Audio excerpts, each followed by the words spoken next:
তুফান খুব ভয় পাইছি রে। সময় বলে দেবে, অবশ্যই হয়তো দেখা যাবে।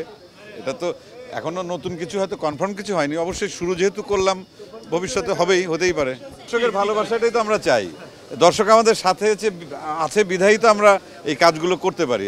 আর আমরা এই কাজগুলো কেন করি? আমরা অভিনয় করি তো দর্শকের জন্য। নাটক বলি, সিনেমা বলি, ওয়েব সিরিজ বলি, সবই তো করি আসলে দর্শকের জন্য। আর দর্শকের যখন ভালো লাগে তখন আমাদেরও ভালো লাগে, তখন আমরা আমাদের ভেতর একটা আলাদা গতি পাই, উৎসাহ পাই। যেমন এই তুফান নিয়ে যে পরিমাণ আগ্রহ দর্শকের, এতে ভালো লাগছে, খুব ভালো লাগছে। এবং যদি এটা ব্যবসা সফল মানে সুপার ডুপার হিট হয়ে যায়, এরপর আমরা আরও বড় বড় প্রজেক্ট আমরা কাজ করব। সেটা আপনারা বলবেন, আমি তো অভিনেতা।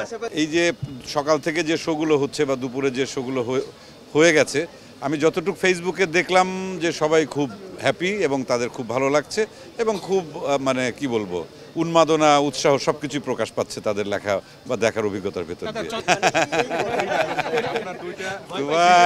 খুব ভয় পাইছি রে।